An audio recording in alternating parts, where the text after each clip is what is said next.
technology that is built for your every sense. Acer Pure from Acer. With the breaking update, because we are counting down as far as the hours are now concerned, the U.S. President Donald Trump's tariffs are set to kick in, and this will include the additional 25% penalty that he imposed on Indian goods. This would mean that just after a few hours from now, Americans would have to pay a 50% tariff on imports on several Indian products, and this is naturally expected to affect India's exports in the near future, with many experts predicting that Indian exports could see a substantial drop in the ongoing financial year. As far as these developments are concerned and multiple sectors that now would be affected, we also talk about how these tariffs, India, which is now bracing for the 50% tariffs that will now come into effect. The Trump administration, which has already issued a notice detailing its plan to impose a second set of 25% tariffs on Indian goods. This clearly shows how serious the U.S. is about moving ahead with these trade measures against India, a move that targets the nation for continuing to buy Russian crude oil. Let's take that down and break down the multiple sectors that are going to be affected and those that are going to be exempted. Well, hours from now, the U.S. President Donald Trump's tariffs are set to kick in, and this will include the additional 25% penalty that he imposed on Indian imports. This would mean that after a few hours, Americans would have to pay a 50% tariff on imports of several Indian products. This is naturally expected to affect India's exports in the near future, and many experts have been predicting that Indian exports could see a substantial drop in the ongoing financial year. Let's put out exactly and give you a lowdown of what sectors are likely to be affected when it comes to these sectors as well, when it comes to these tariffs and the effect that it would kick in. Let's put them out one by one. When we speak of the textiles and the apparel sector, the exports in 2024-25, $10.9 billion US dollars. This is coming in from the Ministry of Commerce and Industry. Then we speak of diamond, gold and jewelry exports. That is to be affected when it comes to the exports in 2024 and 25. It was nearly a $10 billion industry. Mechanical appliances exports in the same year, 2024-25, amounted to $6.7 billion US dollars. And when it comes to agriculture and meat exports, that stood at $6 billion.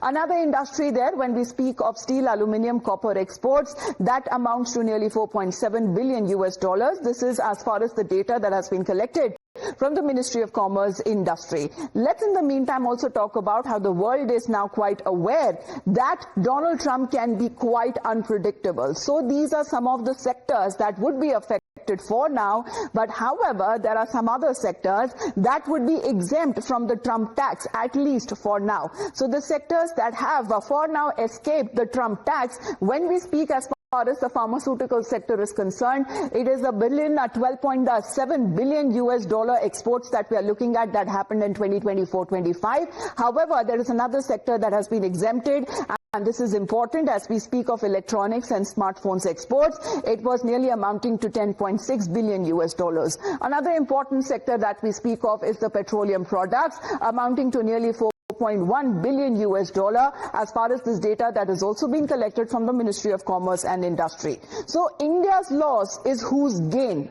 Now remember, President Trump has pushed India when it comes to the highest bracket, when it comes to the tariffs. Remember, it is Brazil and India both standing at 50-50%. Now giving other nations a very competitive edge because India is a huge market, simply because they have lower tariffs imposed on them. So who exactly now gains when it comes to the tariff that has been imposed on India? So the Trump taxes India, but exactly who gains from it? Let's take a look as far as when it comes to the other sectors are concerned. Textiles, likely gainers when it comes to Bangladesh, Vietnam and Mexico, because it opens a big and a broader range of the market now, especially when it comes to the Asian countries. When we speak of diamonds and gold, likely gainers are Israel, Belgium and China. Meat and processed food, likely gainers also when it comes to countries like Pakistan, Thailand and Vietnam. There are other sectors when we speak of steel, aluminium, copper, likely gainers when we speak to our Canada, EU and UK.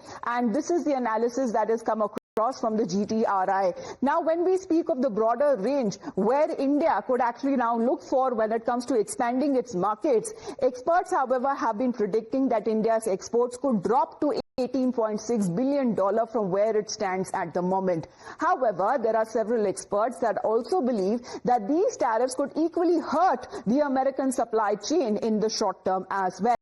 But how much of a drop that we are expecting now, especially in India, especially when we speak of such a time when it comes to several of those sectors are now likely to be affected. Let's take a look one by one. 70% of a drop which is now expected in major export sectors. What are the sectors that we are talking about?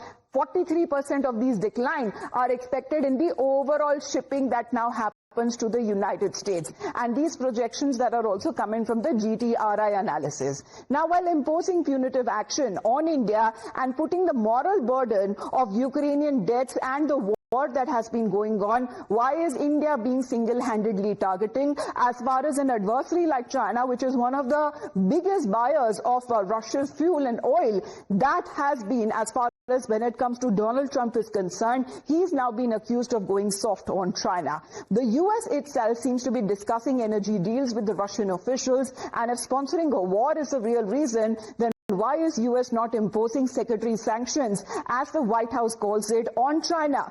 Beijing, however, remember, is the largest buyer of Russian oil and purchaser last year, and the hypocrisy, however, just doesn't end there.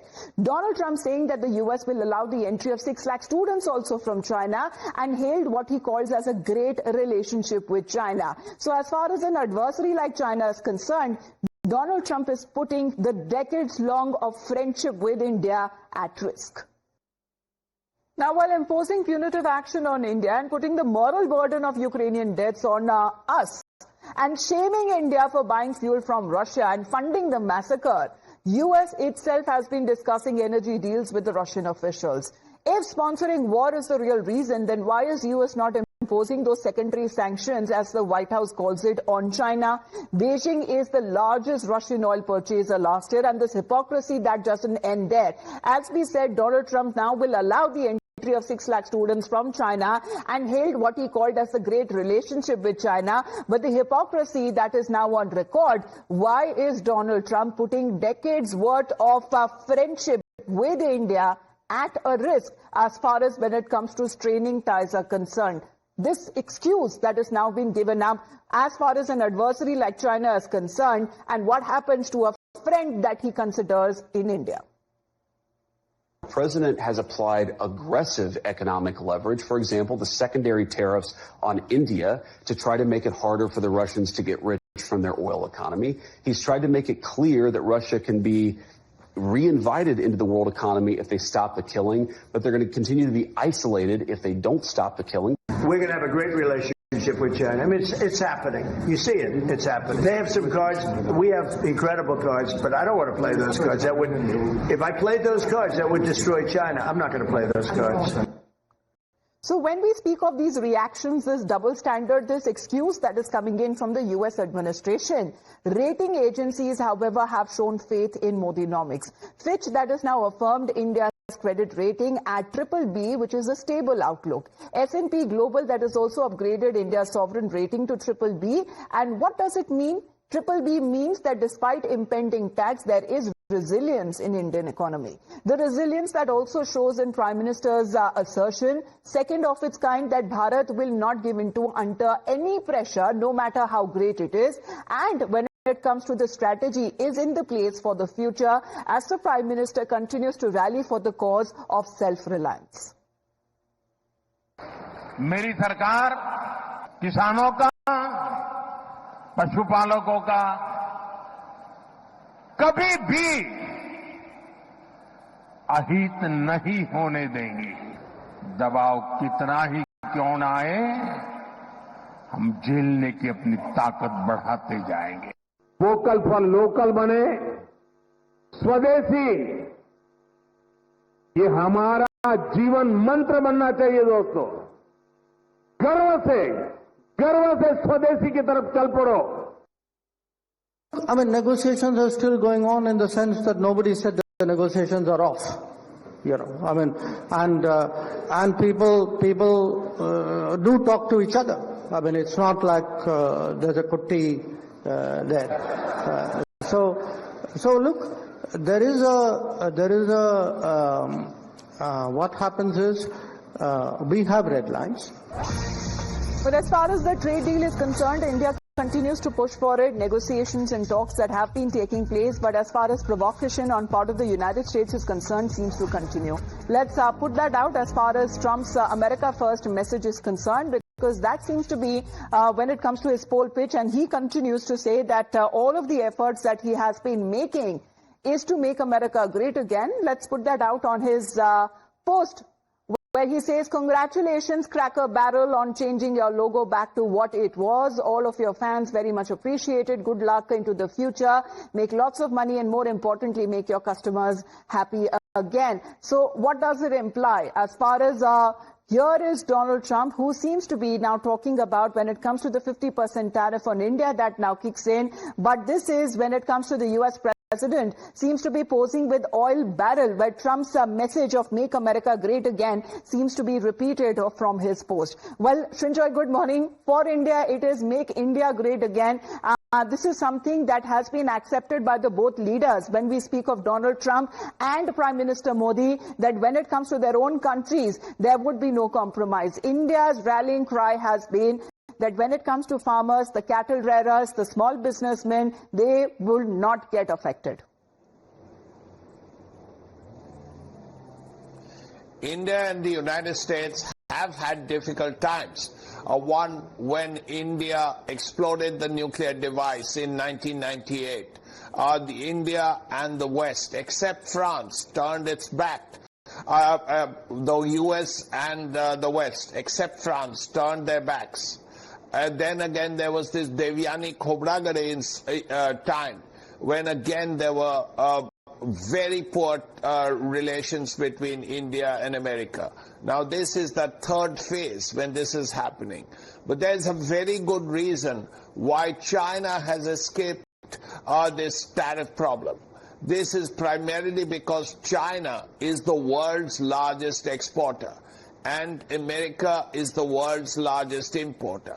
Now, if all Chinese goods being imported by America faced a 50% tariff or over 100%, as was once threatened by President Trump, then the inflation in the United States would be huge, and Trump would face the political consequences of that.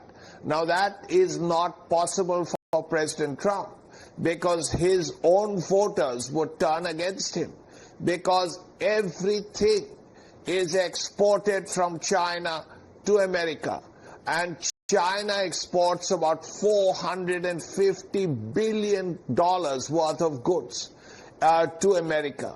On the other hand, America exports about $150 billion. In fact, the trade deficit is also huge. But the point is, if the Chinese goods were placed with a tariff of 50% or even 100%, then America would suffer. Now, this is what President Trump would have been advised. Well, he seems to be boasting about holding some incredible cards close to his chest, because he says if he does choose to place those cards, then China would be destroyed. However, he rather is choosing not to. What exactly is he hinting at? As Srinjoy continues to be with us, we also talk about how President Donald Trump yet again has claimed that he averted a potential nuclear war between India and Pakistan. We have lost the count. However, this time he says that it was the Trump tariff threat that seems to have worked between the two nations, saying that it was, if they went ahead with the war, he said there would be no trade deal.